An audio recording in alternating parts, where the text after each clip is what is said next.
Hello, everyone, and a very warm welcome to this Textile Talk podcast. I'm Gail Cowley, and I'll be your host today. Joining me for this episode is Karen L. Miller to chat about Aurifil Threads. Just to give you a little bit of background before we start our chat, Karen is owner of Redbird Quilt Co., a master educator for Aurifil USA, an Aurifilosopher, author and passionate advocate for free motion quilting. Her quilt journey began in 2007 when her sister invited her to join a Simple Block of the Month programme. Karen quickly fell in love with hand applique and free motion machine quilting, sparking a passion that would shape her career. As Karen's enthusiasm for learning and developing her quilting skills grew, she naturally gravitated towards Aurifil's 100% Egyptian cotton threads. The exceptional quality and impressive range of weights and colours captivated her, aligning perfectly with her creative vision. In 2019, Karen's expertise and passion led her to join forces with Milan-based Aurifil, becoming their master educator and launching the innovative thread education programme called Aurifilosophy. Her work with Aurifil Threads focuses on educating quilters about how these high-quality threads can elevate projects, from simply finished to artistically extraordinary, unlocking new creative possibilities. Karen's versatility shines through her love for both hand and machine creations. She continually designs and experiments with all weights of Aurifil thread, generously sharing her knowledge and expertise with the broader quilting community. Her commitment to education and inspiration has made her a respected figure in the quilting world, known for her ability to instill confidence and creativity in quilters of all skill levels.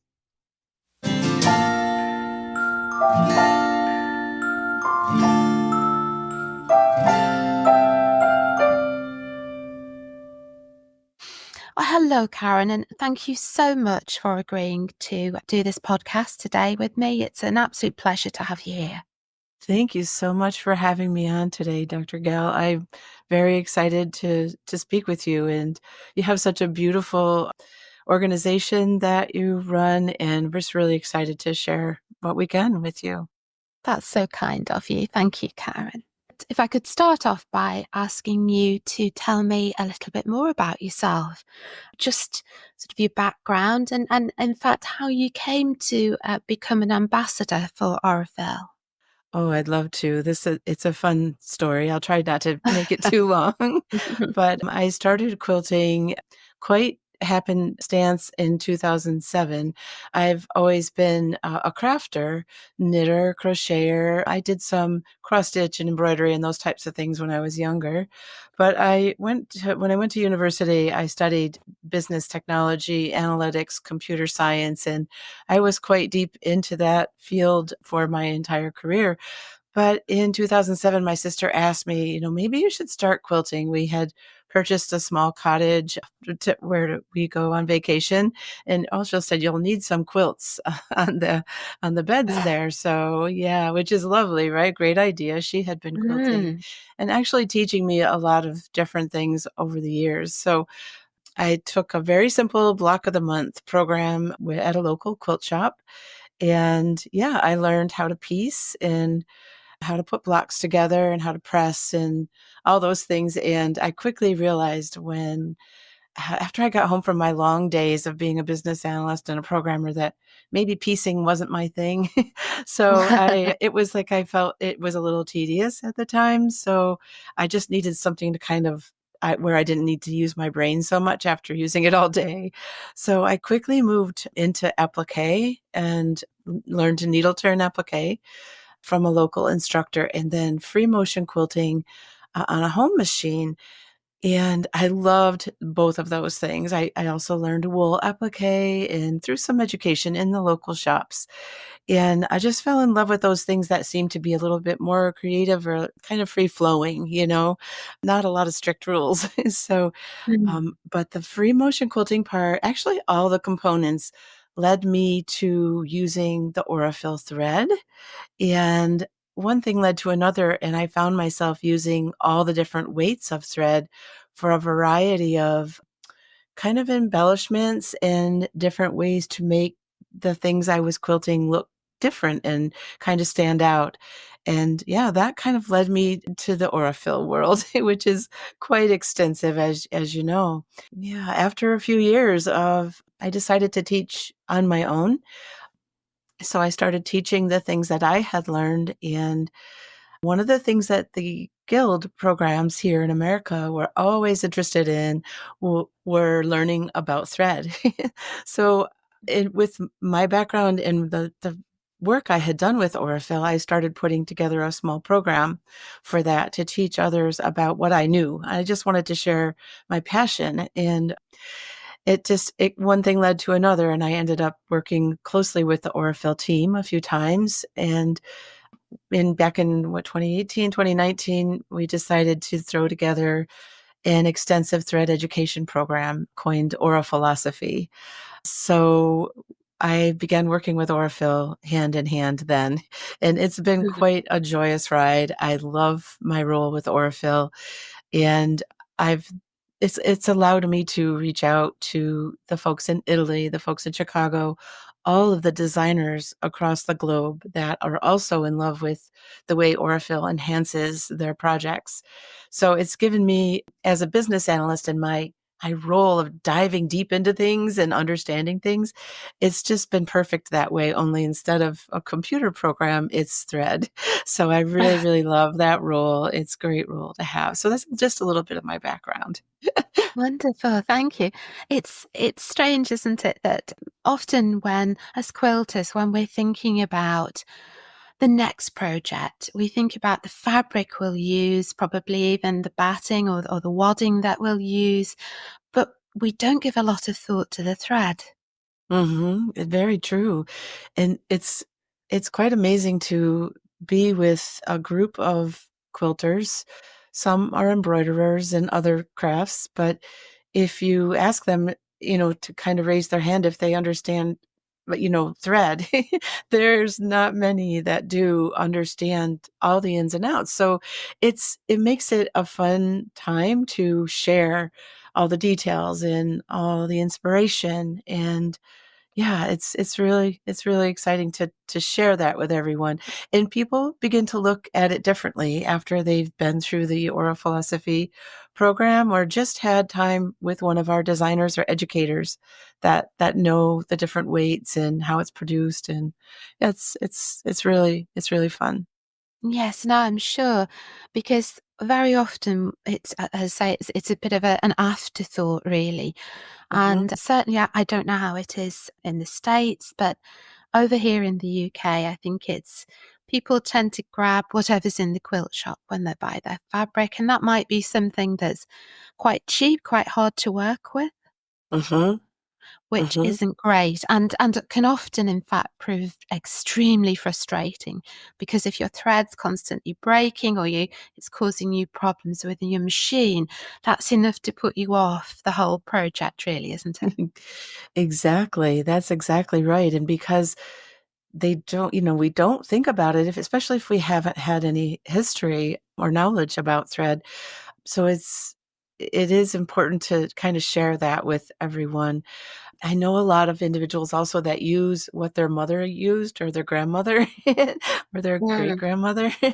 And, when you're using thread, maybe of lesser quality or that may be old and brittle now, 30, 40, 50, 60 years later, it does what you say. It will break or shred or give you trouble in your machine. mm. So yeah, that's one of the wonderful things about the Aurifil production process is the quality thread and the how much machines love the thread is one of the bonuses of using Yeah. Aurifil. That's actually such a good point, that we tend to think about what we're doing for the here and now, whereas we perhaps don't give as much consideration as we should to how it might last through the years. If we're putting a lot of work into a project, then we want to Mhm. make sure it's going to last, don't we? Yes, absolutely. And one of the things we love about cotton thread is that it would wear or age at the same rate as the cotton fibers. Generally, a cotton fiber is being used in a quilting cotton. So it's lovely to know that the cotton thread won't damage the cotton fibers that it's stitched next to. That's one of the things that we often like to think about and inspect. It's fun to inspect kind of older quilts, vintage quilts, to see how they've worn and how the thread and the fabric have worn. And it's interesting to note that they wear the same fiber will wear at about the same rate. Yes, of course, because I suppose with some of the older quilts that perhaps we might think of as heirloom quilts today, Mhm. there would have been no choice but to use cotton thread, whereas we have lots of alternatives now, don't we? We have polyester Mhm. ones and various others that can be used. Yeah, so many choices these days. You have Mm, polyester and cotton wrapped polyester and, trilobals and all sorts of different choices these days for your yeah. piecing, for your quilting. So it's great to have variety. It's great to use different threads and learn by using. I think that's something that we encourage as in the quilting community. It's always best to just try it. Just try and see how it works for you, see how it acts in your machine. Mm, So many yeah. choices. Absolutely. Sometimes I do speak to some of our students that say, my machine will only take the same thread in the bobbin as it does in the spool. Is that something that you usually recommend, that you would use the same top and bottom? We would definitely recommend using the same fiber, top and bottom. But with that in mind, so for example, if you're going to use an Aurifil thread for your spool or on top, we recommend you use a cotton thread, preferably Aurifil, in the bobbin. If you use a different cotton thread, the quality may not be the same, the strength may not be the same, but definitely use cotton top and bottom. And I know we'll probably chat about the different weights of thread that Aurifil has today, but we don't push or recommend using the same weight or thickness of thread in the top as in the bobbin. There's a lot of flexibility there. So if you have a very heavy weight thread you would love to use for top stitching or to make, say, a sashiko stitch on a machine, we wouldn't recommend that you use the heavy weight in the bobbin. Use a cotton fiber in the bobbin, but you can use a much finer thread in the bobbin that will make your bobbin last longer. You Yes. won't run out as quickly, and you still have a similar strength, but you can buy maybe larger quantities of the thinner thread to put in your bobbin, as some refer to it as underspool. And yeah, so it's a great question. We definitely want to use a cotton fiber in your bobbin if you're using cotton on top, but not always have to match the weight or the thickness of the thread. That's really interesting. Yeah, I'm sure we could circle back to all the tips and tricks that you have, because I'm sure you have some for how to use it. I wonder if this could be a good moment to ask, perhaps before we go any further into the podcast episode, if you could give us a little bit of an overview into Aurifil. I know that it's an Italian company, but that's really just about all I know. I don't know anything about the company's background or its origins, and I wonder if you could give us a little bit of insight into that.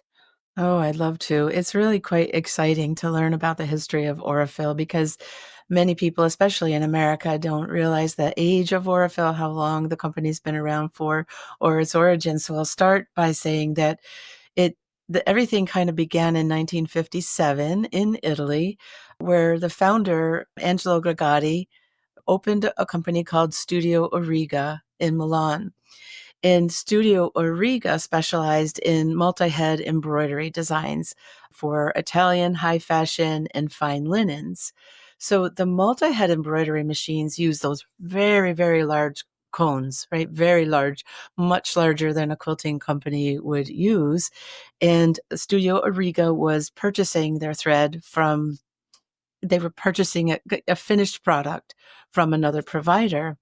So that went on for many years, from 57 to 1983, when the founder of Studio Origo, Mr. Angelo Gregati, he paired with a childhood friend, Adolfo Veronelli, and they collaborated to decided to create or produce their own cotton thread because they were unhappy with the quality of the thread they had been using in Studio Origa. So that's really when Aurifil, as well, not really as we know it exactly today, but when Aurifil was born, they went through all of the steps to try to figure out where they could procure the best Egyptian, cotton, which turned out to be the Mako region of Egypt. They went through all the different production steps that they would need, finding the highest quality dyes and the highest quality equipment to process the thread. And they basically came up with a 15-step process that produces Aurifil thread as we know it today. They used it just for Studio Origa in Italy for probably about 10 or 12 years. That in 1995, then their children joined the family company. That was Elena Gregati and Alex Veronelli. They joined after university. They joined the family company.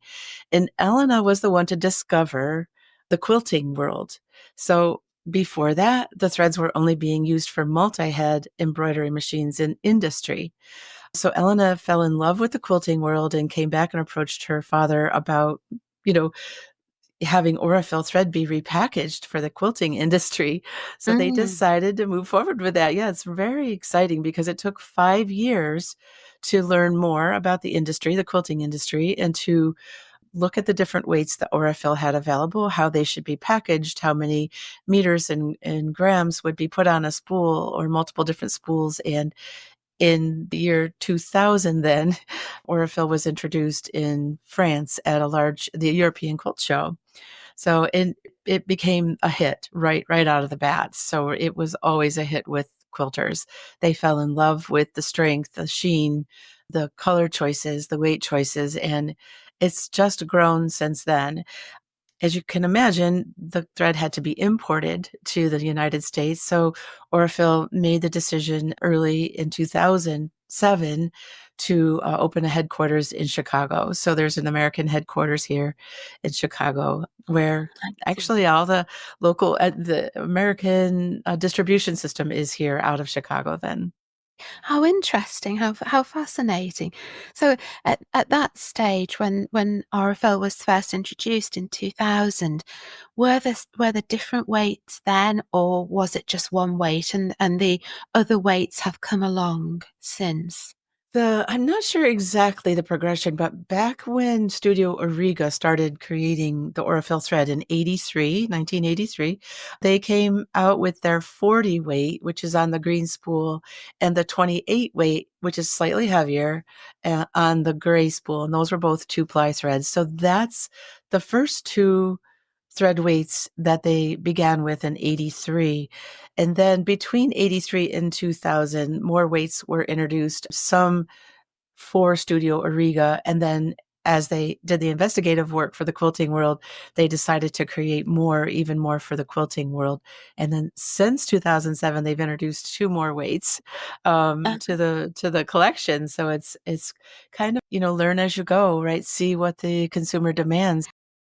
So, following on from that, I wonder if you could give us a little bit of an overview about the different weights and what you would recommend they were used for.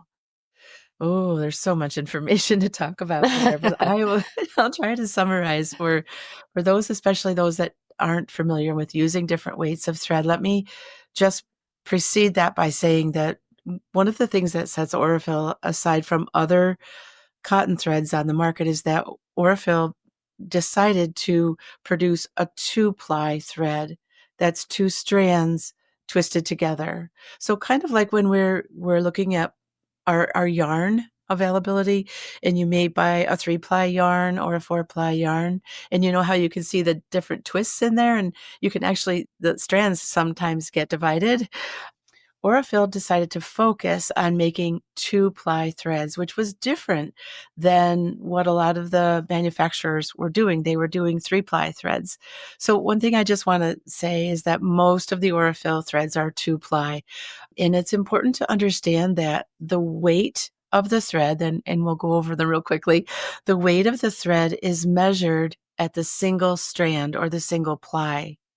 So I can tell you that Aurifil has a 50 weight thread that is most popular on an orange spool, and everyone loves to use it for piecing, for their bobbin, for binding, For dense machine quilting, those are the types of things you would use the orange spool 50 weight 2-ply for. But you could go to the store and purchase a different brand of 50 weight, and it may be 3-ply, which will make it thicker than Aurifil 2-ply 50 weight.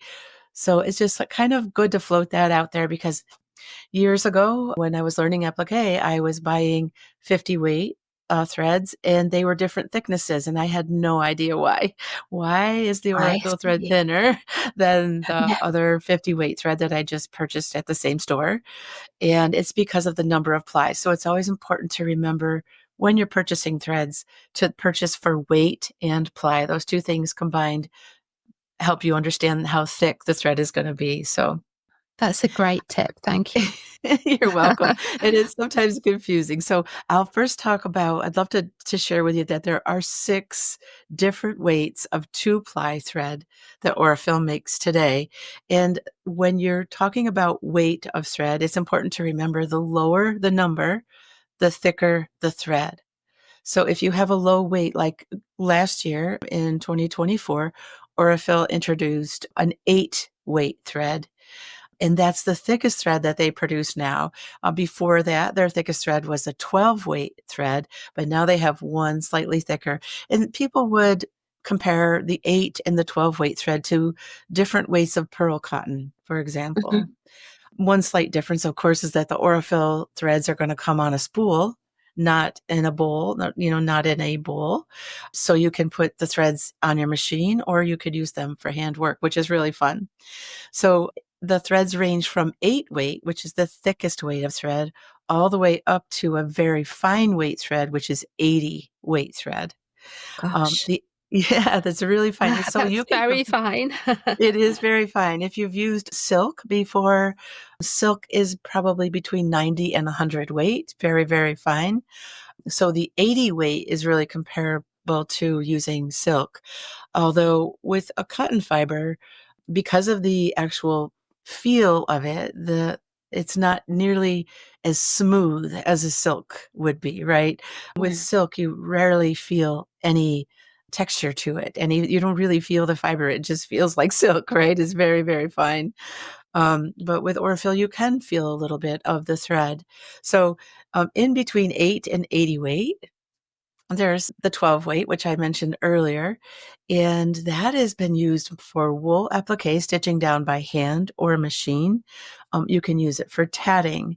You can use it for top stitching on a machine. Now, a lot of people love to use the 12 weight when they're making bags or garments. They love to be able to put a beautiful, lovely thread with a lovely sheen and use it as a top stitch thread. So the 8 and the 12 weight could be just depending on how thick, how much you want your thread to show. I've used 12 weight for free motion quilting before on a home sewing machine and on a long arm. You have to slow down a little bit with it because it was meant to be a hand weight thread, right? Something for embroidery, for hand embroidery, for embellishing, for French knots, things like that. So you have to slow down a little bit, but you cannot match the beauty of seeing that Mm. heavyweight thread, laying across the top of your project. It just looks so beautiful. So that's Oh, 8 and yeah. 12. Could I just ask, Karen, if you do use an 8 or 12 in your machine, what size needle would you then need to use to accommodate the thread? That's a lovely question. Thank you. It's actually very important to increase the size of your needle. The eye of your needle needs to be much larger. So with the 8 weight thread, we haven't done a lot of testing in the machine, but we know that other folks that have, and that's size 100 needle, right? Like 116 or 110 18, very, very large eye needle. With the 12 weight thread, which is slightly thinner than 8, you could use, again, the 116 needle. Some people can also use a 90-14. We would recommend at least a 90-14 for the 12 weight thread. And again, remember for the needles, the larger the number with a needle, the larger the eye of the needle is. So if Yeah. you have a size 116 and you compare it to a 70-10, the eye of the 100 is going to be so much larger than the 70. So you have to match the size of the thickness of the thread to the eye of the needle and have a much larger eye of your needle. Aurifil also recommends that you use, especially when you're working with the heavier weight threads, that you use a top stitch needle. If for those that are unfamiliar with a top stitch needle, it has a groove all the way down the front of the shaft.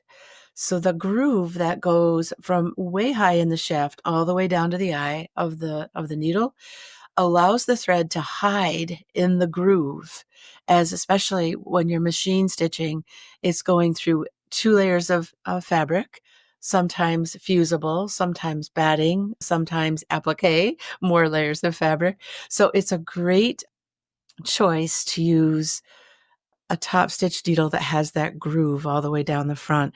Then the heavier weight threads just perform so much better.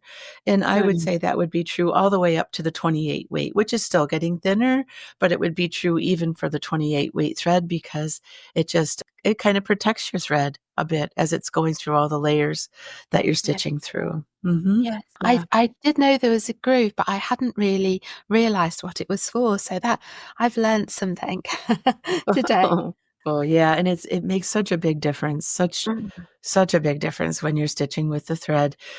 So we've talked about 8 weight and 12 weight, and the next thinner thread then would be 28 on a gray spool. And for those that are unfamiliar, all of the different weights, their spools are color coded, which I love, because when I buy a lot of large spools of Aurifil, and I keep them in my little plastic case to protect them from dust.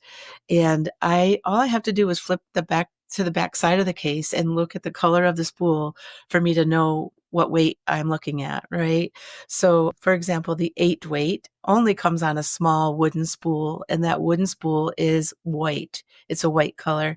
The 12 weight comes on a red spool, and it's delivered in that small spool, a large spool, and then a cone. The 28 weight then is gray, comes on a gray spool, again, comes in all three sizes. And then as we get thinner and thinner, we go to the 40 weight that's on a green spool, the 50 weight that's on the iconic orange spool, and then 80 weight, which we're back to small spools now. The 80 weight is like a cherry colored wooden spool. And just to kind of clear up why 8 weight and 80 weight today only come on small spools is that Aurifil anticipated that they would be used mostly for handwork. So they didn't anticipate that you would need to purchase it in big volume, right, for many yards or meters. So even today in America, we can only get the 8 weight and the 80 weight on the small spools. But they're perfect size when you're doing handwork and you're carrying your spools around with you a lot in your to-go kit. So that works out really well. Oh, I'm Um, sure. Yes, I'm sure. yeah, yeah. I know some of the beautiful images on your site do showcase the fact that you've obviously used a thicker thread on the top, and you've used that to really introduce some beautiful colours into the piece. Hmm. Absolutely. You can, from 50 weight, well, you can quilt with all of the different weights. 8 weight, you may need to take more special care to try that. It's very, Mhm. very new and mostly for hand weight work. But the other weights just stitch out beautifully on a machine. And even with the 50 weight, we have so many artisans and makers that make beautiful things that just by stitching and overstitching, right? So artwork, you know, just embellishing by machine with the 50 weight. But as you get thicker and thicker, you find that the coverage is much better, right? You don't have to Mm. do as much overstitching. And yeah, it's just leaves a beautiful cotton sheen. And when I say that, what I mean by that is it doesn't look pasty. It doesn't look silky necessarily. You know what I mean? It looks very natural. It has a very beautiful natural sheen. It does lovely work that way. And I also noticed that you have used quite a lot of hand applique, and I presume also use the Aurifil for that, and combine that with some free motion embroidery so that you've got the thicker thread on the hand applique and the thinner on the machine, which look beautiful together. Hmm. Yeah, and actually, the thinnest thread, right? The 80 weight that comes on the cherry wooden spool. So many makers, educators, and artisans that are using Aurifil thread. They can use it both by hand and by machine. So, for example, I know that some of the images that we're going to put up from some of our Aurifilosophirs, one is, well, there's a couple, I think, images that we have there, one from Joe Avery and one from Sarah Fielke. Joe and Sarah both love to use the 80 weight, the finest two-ply thread that we make, by hand. So they're doing needle turn applique and just turning the edge under as they go with a very fine needle and using the 80 weight to hide their stitches. And then we also have some makers that love to put the 80 weight in the machine with either 80 weight or 50 weight in the bobbin. And with the 80 weight thread, you can do a small little, almost like a tack stitch. So if you take, say, a blanket stitch and you just make the depth of it very narrow, you can do a tack stitch with 80 weight in your machine and it becomes invisible. So if you're not a hand stitcher, which I can speak for myself, my hands are getting tired over the years and they don't bend as well as they used to when it Me comes to too. yeah, okay. So if for something I have a very, very large project and I want to still have the look be invisible, I can put the 80 weight in my machine and it's amazing how it works, how you can have a visible machine applique, which many people find hard, very non-traditional, right? But it looks lovely. So yeah. And then the 12 weight thread, those same makers take the 12 weight thread and by hand put those beautiful embellishments or maybe just big stitch quilting. For example, Sarah uses the 12 weight and does all her big stitch quilting by hand. She may be going on the applique or just around the applique, but both Sarah and Joe love to use the 12 weight for big stitch quilting. It looks fabulous on a Yeah. project. Yeah, it really Yeah. does come out beautiful. I noticed Aurifil bring out quite a number of collections of threads, collections of colours. Could you tell us a little bit about those? Because sometimes it's lovely to have a colour range chosen for you, actually. It can be, because so many colours are made in threads, it can be a little bit confusing. So sometimes having one pre-packed for you can be really helpful, I would think. Absolutely. And Aurifil has been, I'm going to take a guess, but about 11, maybe 12 years, they've been doing what they call collections of thread. The most popular, I think, collections of thread are usually curated by designers. So fabric designers, educators, makers, pattern designers. Aurifil has paired with designers from across the globe to have collections made. And the designer generally they always choose the color. They can choose the spool size. They can choose the weight of the thread that they want to put in their collection. And one of the longtime designers that have had collections with Aurifil would be someone like Tula Pink, who's wildly popular. Of course, Kay Fassett. There's so many different designers across the globe. But what is fantastic about that is usually they're inspired to choose the color and sometimes the weight by their current fabric collection or their patterns that are going to be coming out soon. So maybe you're purchasing a fabric that you love, and that designer is also an Aurifil designer, and you can go, oh, you're in the quilt shop and you're choosing your collection that you're going to buy of fabric, and then it's awesome to have an Aurifil collection beside it that the colors are going to match with the fabric that you're going to purchase. So Kaif and Tula are just a few of the many, many designers that Aurifil works with. Liberty has paired with Aurifil in the past to put that together, a Liberty themed collection of colors. So the designers will choose the weight, the colors that should go in of the 270 colors that Aurifil offers. They have a tough job of picking They the do, don't ones. they? Yeah, A can you very tough imagine? job. Oh, do I have to look through this color card with 270 colors and choose what I like the best that matches my fabric? How fun is that? So then they can also put different weights of thread. They can have some 50 weight, some 12 weight, some 40 weight, 28. They can mix and match if they're going to choose large spools. They'll choose what comes in a large spool. And if they decide to do small spools, then they can also include the 80 weight in there. But right now, the 8 weight is limited to its own collections. It's not available for inclusion into other collections yet, but it is out there in a couple different focused collections. I just wonder if you'd be kind enough to explain for the listeners what the difference is in the sizes of spool. And so, for example, obviously, I'm sure it makes sense from a cost point of view to use a large spool because you're going to get more there. But is someone always able to use that on an ordinary domestic sewing machine? The large spool or the small spool? I'm sorry. Yes. So I'm sure that they would know that the small spool would fit, but the larger spool, would they still be able to use that through an ordinary domestic sewing machine? Or Oh, yes, I understand now, I believe. So the 3 different sizes that we spoke of earlier, there's a small spool, and usually you recognize the small spool by the fact that it has a small flange on the top and the bottom, and they're both molded. They're molded that way. They're not removable. That's a small spool. For a small spool of thread, the Aurifil, there's 200 meters for 50 weight. For the orange spool that we mostly piece and use in our bobbin, 200 meters. On the same 50 weight thread, for a large spool, it's 1,300 meters.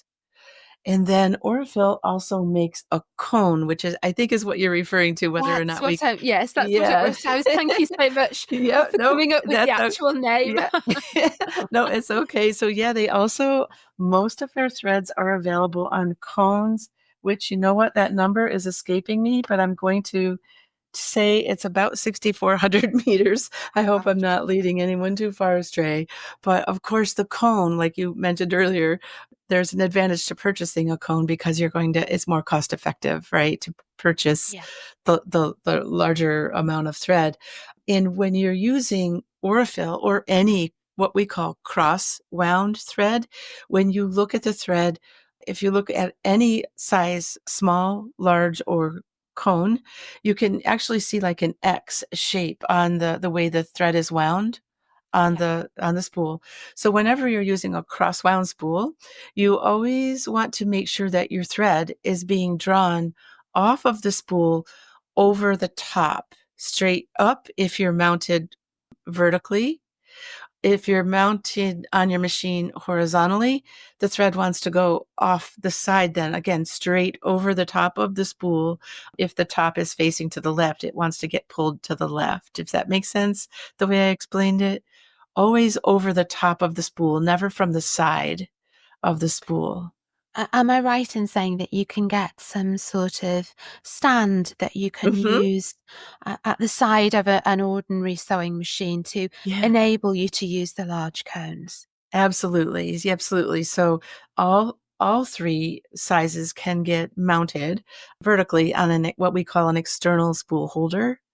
And I think that's what you're referring to is the spool Yes, holder that yes. generally people will put it behind and to the right of their machine. And then they will run it through. It already has a arm above it so that the thread is drawn straight up, right, to the little loop that's above the stand. And then you're going to direct it right over to the first guide that's on your machine. So for any of the Aurifil threads, you can put them on an external spool holder, but especially for the cones, because that's like the ideal way of drawing the thread off of the spool, off of the cone, is straight up to the first guide on the cone stand and then over to the guide on your machine. And actually, I find personally, when I allow my thread to breathe that much, so I consider the open space between the cone and the first spool guide, that's kind of open space. And I think it's a breathing room, I call it. Sometimes your thread may need a little breathing room, especially maybe a heavier weight thread may need a little breathing room. So when you put it on an external spool holder, you're gaining it a little bit more breathing room between the base of the stand to the first guide on the stand. And then again, from the guide on the stand to the guide on your machine, I consider that breathing room. So if you're having trouble at all with your thread, maybe giving you some hassle about shredding or breaking or just not stitching a beautiful stitch, think about giving it a little more breathing room. I know that Right. sounds crazy, but it really, really does come in handy sometimes. It's a great tip. I've heard people say all sorts of things to me in the past. I heard them think about putting it in the fridge, actually. I don't know if there's any basis to that, but I've got a friend that swears it works better straight out of the fridge. We've had that discussion before also. And I think what we concluded was that the theory anyway, the theory is if you put a spool of thread in the freezer or in the refrigerator, that the moisture, the standard moisture that's inside of the refrigerator or the freezer actually can collect in the thread. So what it is almost acting as a lubricant in a sense, but actually I know it really sounds silly, but I've done it with other than Aurifil thread, believe it or not. I've done it years before I started using Aurifil. I had a spool of a very old, I won't mention the brand, but had been around forever. And I was trying to use it on a project and I went years without using it and it was giving me some trouble breaking. And so I did try that trick myself and it actually worked. I know your followers and your listeners are going to think that we're both a little off kilter here, but Well, actually, I'm so glad that I mentioned it because it doesn't sound quite as mad now. You've actually come up with a really reasonable explanation, so thank you. you're welcome. And don't forget to try it the next time you have a spool that's giving you a hard time. Yes. But while we're talking about that a lubricant in a sense, one of the things that Aurifil does to their spools of thread, which is very unique and it makes people love and machines love Aurifil thread, is that they literally run the thread through a paraffin oil bath Mm. while it's going from the production size reels, which are a kilo of thread, to the size of spools that we purchase to use at home. It's being wound from one big, huge, giant cone to our spools that we buy in the shop. And as it's being wound from one to the other, it passes through a paraffin oil bath. And that paraffin oil bath, it coats the thread. You'll never notice it or feel it when you purchase a spool of thread. You can't really feel it. It doesn't come off on your fingers. It doesn't change anything about the thread, although it does give it a slight bit of sheen.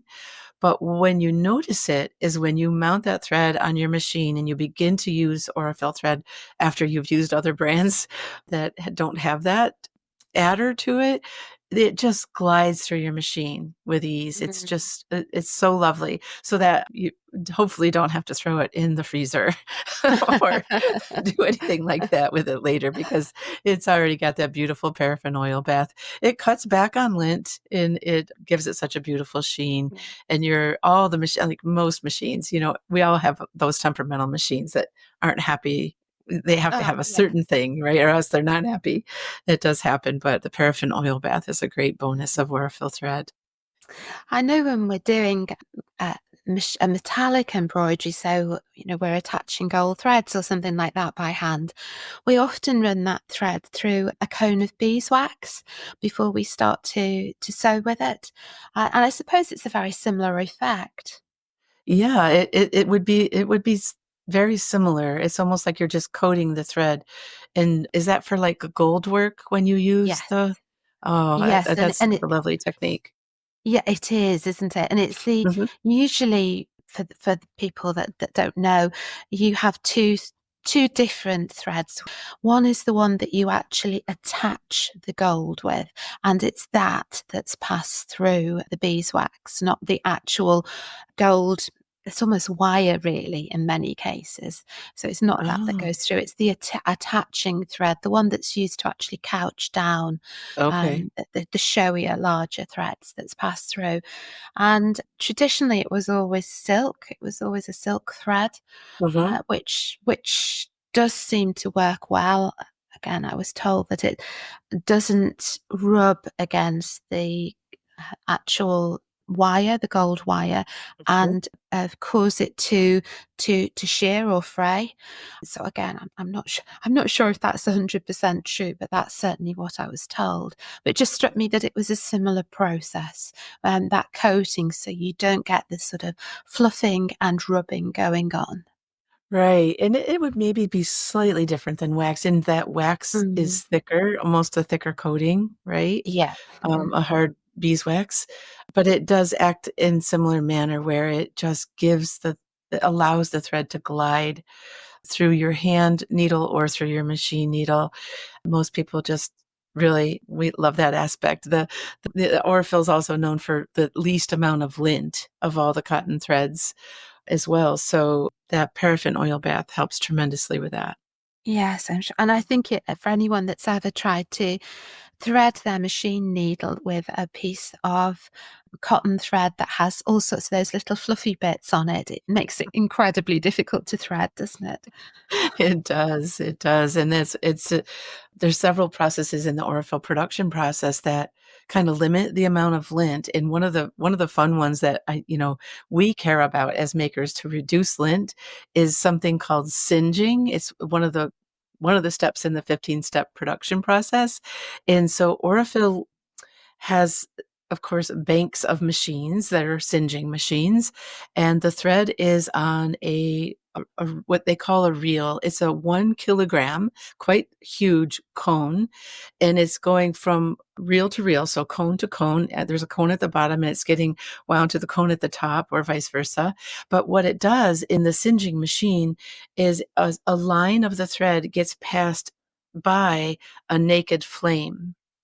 And that Oh. naked flame is burning those little fluffies that you mentioned earlier. It's literally burning the lint, or what sometimes in Italy they call the feathers. It's burning the lint off of the thread as it passes by the flame. So the singeing process is another one that's really important to reduce lint. And another reason why everyone loves Aurifil, because of it's the least amount of lint of all the cotton threads on the market. There are obviously, as you're saying, I know 15 steps. There are a lot of production steps. Could you Mhm. tell us, just in sort of layperson's terms, a little bit about how it is produced?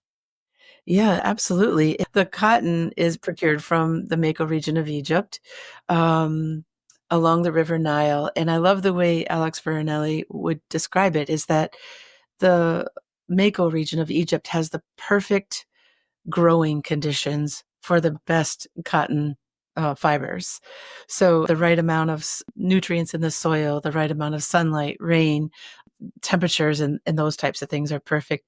So that's why when they began looking for places to purchase cotton from, they found that the Mako region of Egypt was the best place to purchase it. So extra long staple cotton comes from the Mako region of Egypt. It's spun, and when it's spun to the proper weight. Remember how I mentioned earlier that the weight of the thread is measured by a single strand? Hmm. So the cotton bolls are spun, that's all the little fibers are spun together. And the very first step, you're determining what weight of thread you're going to make with that particular cotton. So if we're doing a 50 weight run, then the single strand will be spun into 50 weight. And then what happens is that those two, remember how I mentioned that the 50 weight, it comes in 2 ply? So you're gonna Yes. take 2 strands of the 50 weight, and you're gonna call what's doubling, which is where you're basically putting them together. So you're taking 2 single strands, and you're putting them together in a process called doubling. The next step that happens is they get twisted, and this is really important to you and I and, your listeners, because we wanna make sure that just the right twists per inch are put in that thread. So when we're working with it by hand, it's not over twisting on us and making knots, right, in our Hmm. handwork. And when we're working on a machine or by hand, that it's not untwisting. We want to make sure that we can't tell the difference between, we want just one piece of thread that's not coming apart on us.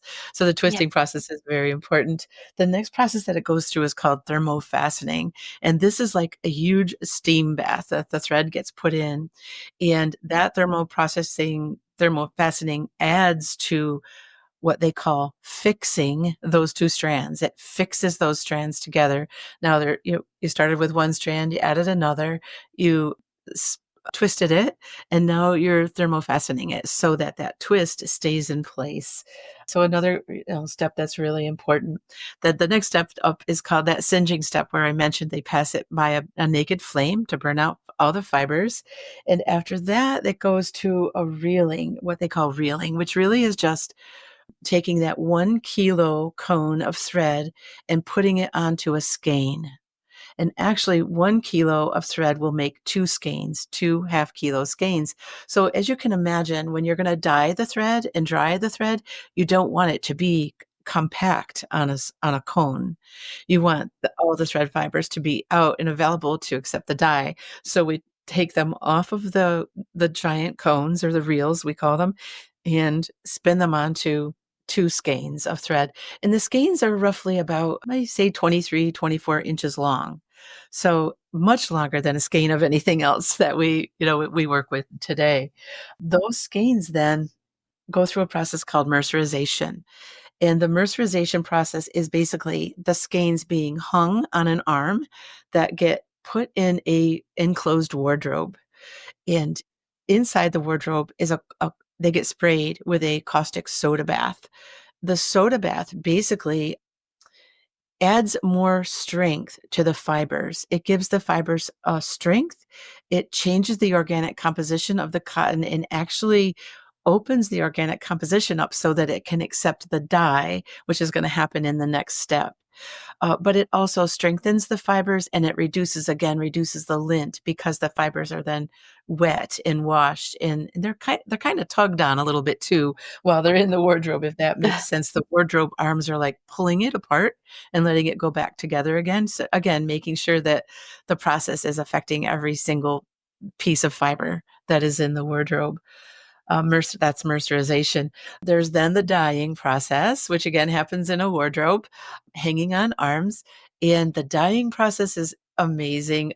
Aurifil is so meticulous about making sure that a color 2021 today is the same in 5 years from now, right?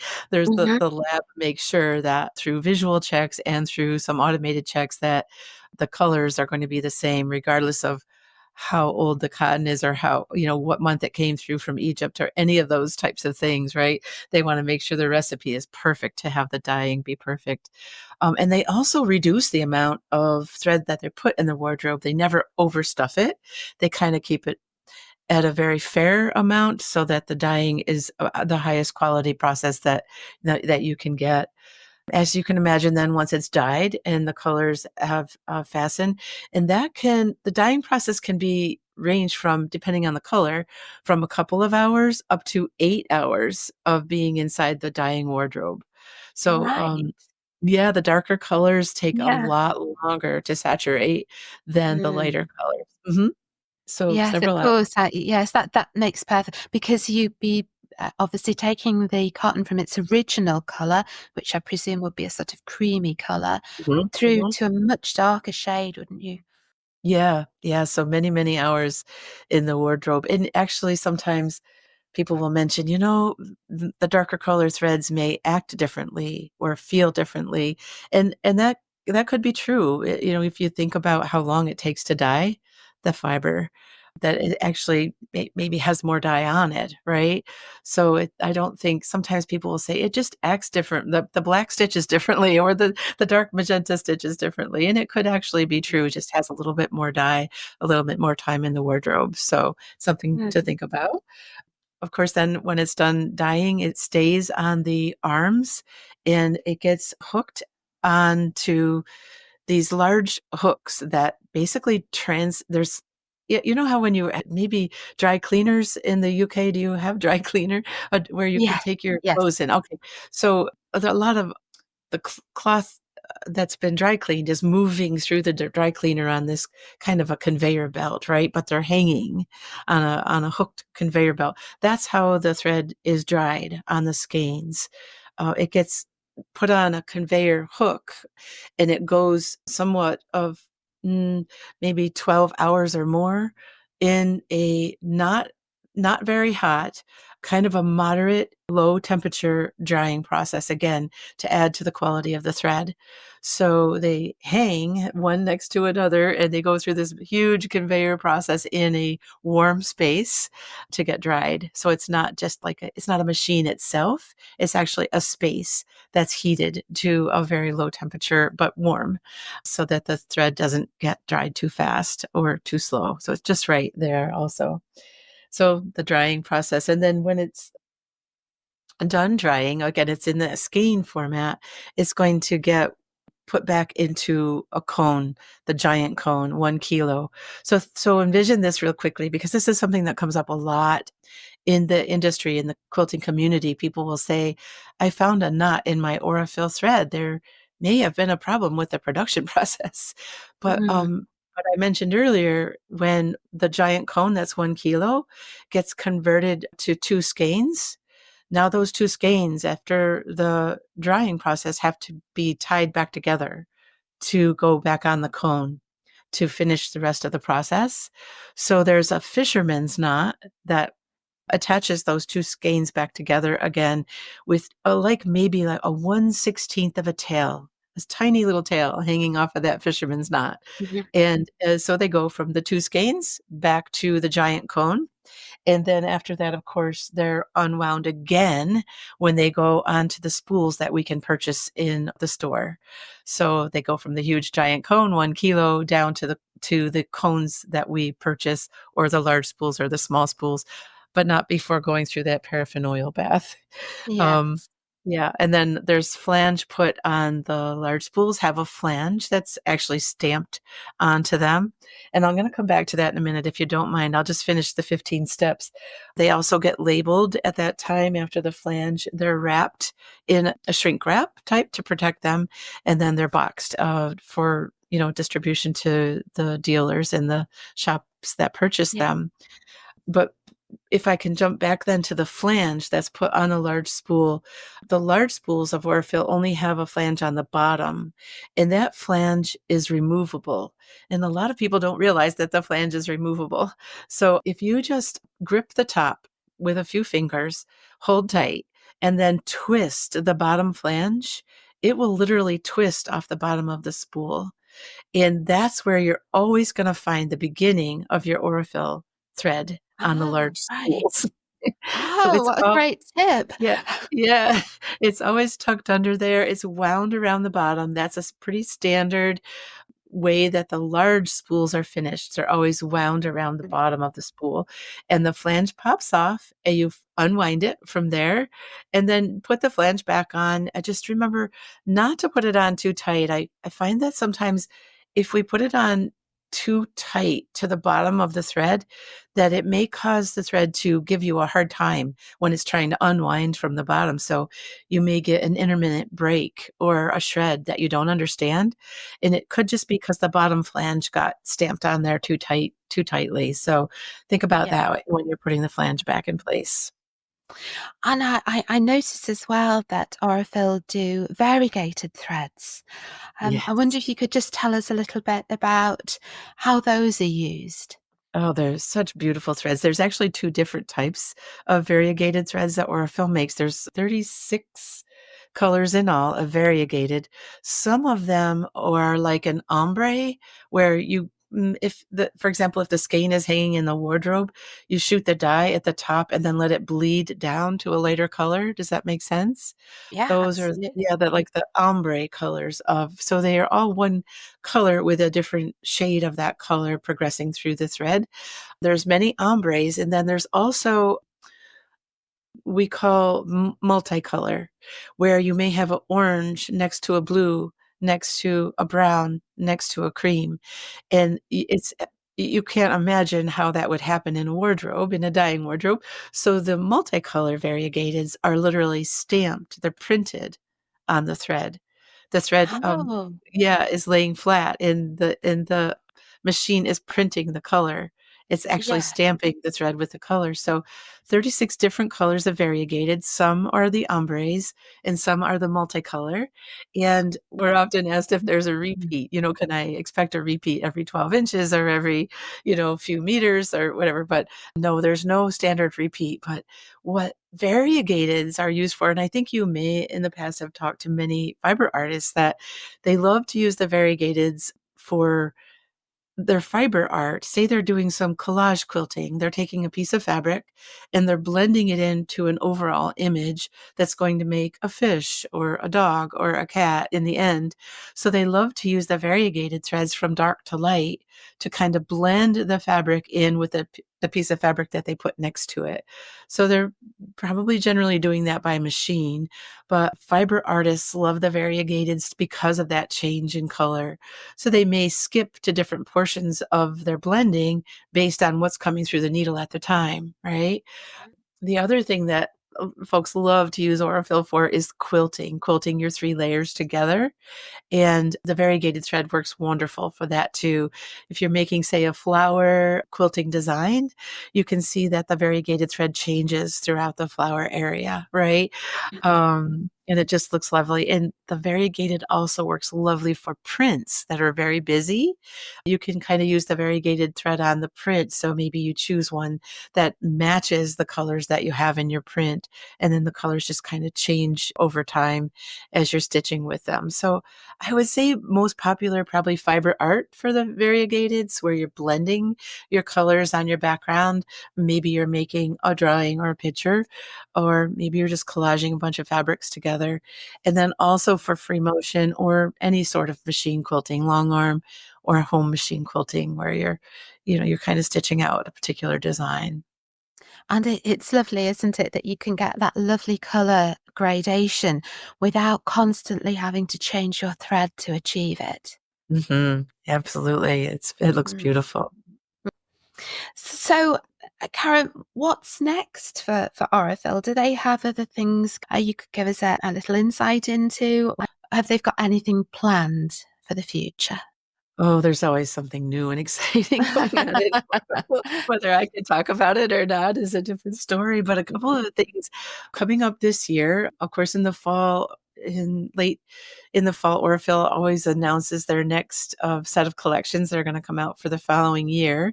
So you can always go out to the Orfil site and look at how the exciting collections that are going to come out. They recently decided to expand what they call their house collections. So there's some lovely collections that they named foundations. It's for those people that may be new to a particular weight, or they may be new to Aurifil altogether, where you can purchase a box of, say, for example, 10 small spools of 28 weight, where they put the spool colors in there. They chose the colors to kind of go along with the types of things you may do with a 28 weight thread. Let me skip back to, say, a 12 weight thread. So there's a collections of 12 weight small spools, and they put nice bright spools in there, because usually when you're using that heavy 12 weight thread, you're doing some sort of top stitching or some sort of embellishment that you want to show. So there's a variety of different foundations in 12 weight, 28 weight, 40 weight.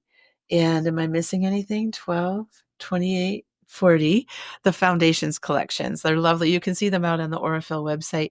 The other exciting thing that's going to happen in April of this year is that Tula Pink last year produced her 50th fabric collection with Free Spirit Fabrics. And she decided to go ahead and put together a brand new collection of Aurifil threads that contains 3 different weights in one glorious printed box that is just like a collectible in and of itself, because Oh, it's wonderful. it's printed with Yeah. Tula's lovely designs. Her collection is called Full Moon Forest 2, and it's a celebration of her 50th fabric collection with Free Spirit. So in the box, you have her collectible neons. There's 3 different color of neon threads that are exclusive to Tula. And then they come in 12 weight, 40 weight, and 50 weight. So yeah, you've got to check out the Full Moon Forest collection with Tula that will be shipping in April of 2025. So, and then Wonderful. Aurifil's amazing at education, so stay tuned to the site for maybe some different educational opportunities in 25, where they have also an amazing blog. If you're not enrolled to the blog, I think I gave you a link maybe to share with the show notes today, Absolutely. to check out the Auribuzz blog, because we have such great educators and designers out there. They're always sharing tips and tricks and new free patterns and some inspiration. So another great place to visit. And of course, you also have your own site, don't you, at Redbird Quilt Company? Maybe you'd like to tell the listeners just a little bit about that as well. Well, thank you. Redbird Quilt Company was kind of the education portion when I learned and started growing and doing my own education years ago. In 2014, I created, opened Redbird Quilt Co. It is basically an education company. I teach free motion quilting. I teach needle turn applique, wool applique, and I do a lot of lectures and programs with guilds, online or in person here in the States and across the globe if I was invited, I imagine. But it's if you're looking for something like that, be sure to visit Redbird Quilt Co. I really enjoy sharing my passion for quilting with others. It's so much fun. And also keep in mind that the Aurifil has the Aurifilosophy thread education program. It's about a 90-minute program that you can learn so much about thread. So that is available if you visit the aurifil.com/Aurifilosophy. Many educators out there that teach that. I teach that as well, but so many amazing designers and educators that we've certified through Aurifil to teach that program. So yeah, there's so much to learn these days and awesome ways to be able to There, reach folks around the world. there absolutely is, yes. And there are Mhm. some gorgeous images on your site, and some gorgeous ones as well as Aurifil. It's wonderful to see how people take the threads and make some really, really fantastic items Mhm. with them. Thank you so much, Karen. I can't believe how quickly the time's gone. It's been an absolute pleasure to be able to speak with you today. And you've taught me so much, and I'm sure that the listeners will also have learned so much from you. So thank you. Well, thank you so much for inviting us. It's just an honor to be here. We love what you do, and we're glad to share our love of quilting and thread with everyone.